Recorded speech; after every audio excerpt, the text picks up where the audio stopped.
अस्सलामुअलैकुम and welcome back to another episode आज की। अच्छा भाई, आज की जो ये वीडियो है ना, बेसिकली इसमें कुछ चीज़ ऐसी है जो मैंने आपको दिखानी है और ज़रा फार्मिंग से हट कर है। तो फार्मिंग से ही मिलती जुलती है भाई। मैं आपको ज़रा दिखाऊं, मेरे पास एक शदीद वायरस आया हुआ है जिसकी वजह से मेरा एक मुर्गा, और लास्ट वीडियो मैंने आपको दिखाया था कि 15-20 5-10 मर गए थे। और उसके अलावा अभी मैंने किन केजेस में और में देखे थे, इस पे देखे थे।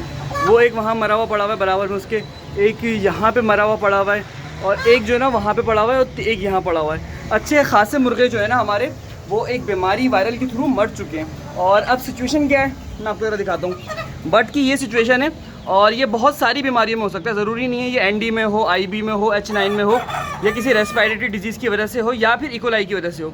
ये पॉसिबल बहुत सारी सिचुएशन में हो सकता है। इस तरीके से मुंह खोल के सांस लेना, और जिस चक्कर में हमारी मोर्टेलिटी हो रही है।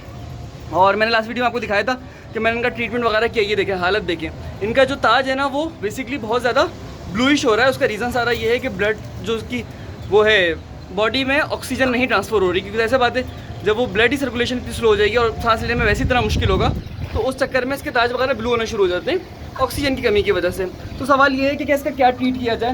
पिछले 2 दिन से मैं इनको ट्रीट कर रहा हूँ। टोटल 50 से 60 मुर्गे थे, और नहीं 70-80 थे, और तकरीबन 10, 12, 15, 20 मर चुके हैं। 10-12 मरे, बाकी मैंने कुछ आगे पीछे कर दिया। आपको थोड़ा समझाता हूँ क्या। तो अब इसका क्या ट्रीटमेंट है।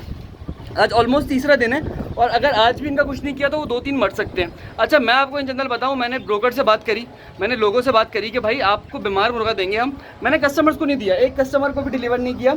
यहाँ तक कि जो ऊपर 3, 4, 5 मुर्गियाँ मिली हुई थी, इनके मैंने पैसे लिए हैं 1 महीने से, और इनको मैंने डिलीवर करना था, पर उनको भी मैंने डिलीवर नहीं किया। मैंने कहा भाई वो देखी जाएगी बाद में, क्योंकि उनको मैंने लाइव बर्ड डिलीवर करना था। हमारी ये डील थी, जो मरता वो मेरे पे था। तो मैंने उनको भी बीमार बर्ड नहीं दिया, और अभी मेरे पास मौजूद है। तो इसका एक ही ट्रीटमेंट है, जो है ना मैं आपको थोड़ी सी देर, भाई जिस ट्रीटमेंट की मैं बात कर रहा था ना वो ट्रीटमेंट हो गया, और थोड़ी सी देर लगी, तकरीबन 1-1.5 घंटा लगा, और ये ट्रीटमेंट है वो।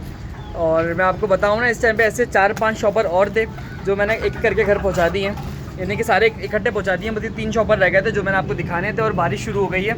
और अभी ज़रा सिचुएशन दिखाऊँ आपको मुर्गों की, तो इन पिंजरों में वो मुर्गे थे थोड़ी सी देर पहले। तो भाई बात सारी ये थी, ज़रूरी होता है अगर आपके बर्ड्स में प्रॉब्लम आ जाए तो आपके फार्म पे एक छुरी होनी ज़रूरी है। हर चीज़ का ट्रीटमेंट नहीं होता, हर चीज़ के ऊपर कॉस्ट कटिंग नहीं होती। फॉर एग्जांपल, अगर मैं चाहूँ कि इस पर मैं 1 लाख रुपए की मेडिसिन खर्च कर दूँ, ये फिर भी सही नहीं होने थे, तो या फिर अगर सही हो जाए तो मेरे लिए कॉस्ट एफिशिएंट नहीं रहते। इससे बेहतर है कि हम इसको यूटिलाइज़ करेंगे और कहीं ना कहीं इसको कंज्यूम करेंगे। तो उम्मीद है कि आपको समझ में आया होगा कि सम टाइम आपको थोड़े हार्ड डिसीजन लेने पड़ते हैं अपने प्रॉफिट के लिए भी, और साथ में ऐसे बात है एक चीज़ को बेनिफिशियल बनाने के लिए, क्योंकि कमर्शियल फार्मिंग है, कुछ और नहीं है। तो चलें आगे चल के भी बात करते हैं।